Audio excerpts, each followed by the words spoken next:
रात्र काळोखी होती आणि गंगेच्या पवित्र तीरावर असलेल्या श्मशान घाटावर फक्त जळत्या चितांचा उजेड दिसत होता।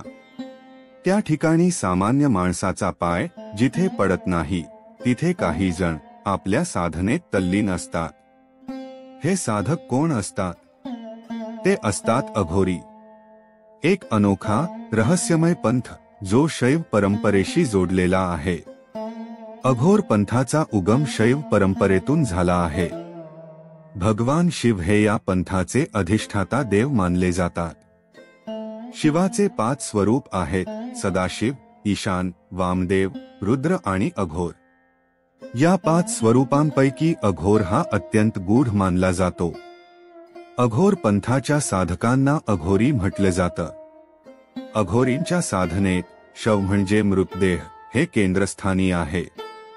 त्यांची साधना ही मृत्यू आणि जीवनाच्या सीमारेषेवर उभी असते।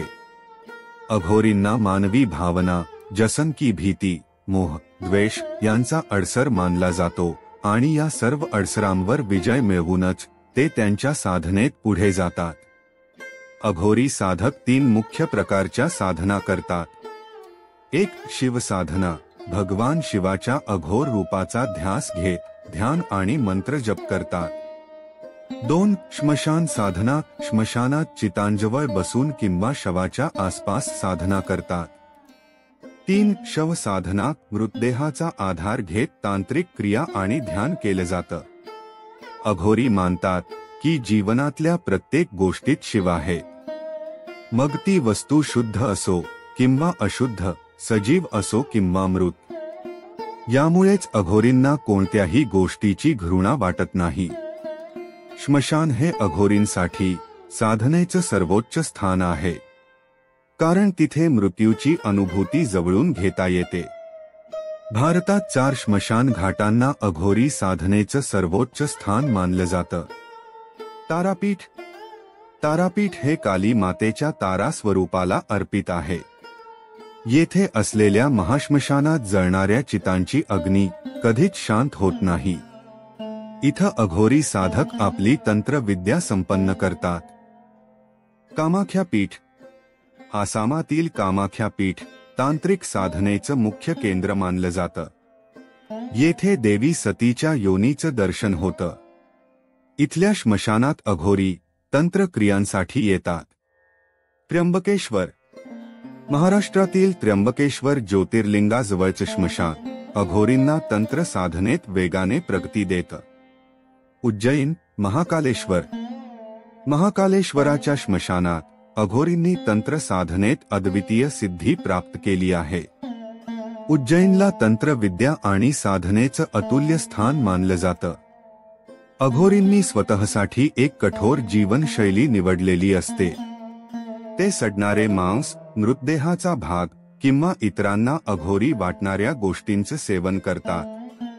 त्यांना पिण्यासाठी पाणी मिळालं नाही तर स्वतःच्या शरीरातील मूत्रही पितात। त्यांचा पोशाख साधारण काळ्या वस्त्रांचा असतो आणि गळ्यात नरमुंडांची माळ असते। अघोरी तंत्र साधनेत निपुण असतात। त्यांना आत्मा आणि पराशक्तींशी संवाद साधण्याचं सामर्थ्य असल्याचं मानलं जातं। त्यांच्या साधनेला सामान्य माणसांच्या श्रद्धा आणि अंधश्रद्धांच्या पलीकडे स्थान आहे। एका साधकाचं कथन असं आहे की एका अघोरी गुरुजींनी त्याचं आयुष्य बदललं। ते म्हणाले, मी एका श्मशानात अघोरींचं जीवन पाहिलं। त्यांचं गूढ, त्यांच्या साधनेचा कठोरपणा आणि त्यांचा जीवनाकडे पाहण्याचा दृष्टिकोन हे सर्व पाहून मी विस्मित झालो। त्यांनी मला सांगितलं, भयाला तोंड दे, कारण तिथेच तुला शिव सापडतील। ते शब्द माझं आयुष्य बदलणारे ठरले।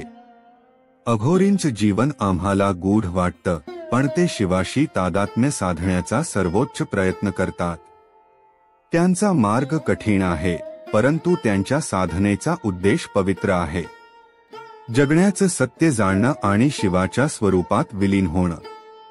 ही कथा फक्त अघोरींच्या जीवनाचा मागोवा घेण्यापुरती नसून आपल्याला आत्मचिंतन आणि जीवनाच्या अंतिम सत्याचा विचार करायला लावते। आपण आपल्या भीतींना ओळखून त्यांवर मात करू शकतो का, हा प्रश्न ही कथा आपल्या मनात रुजवते.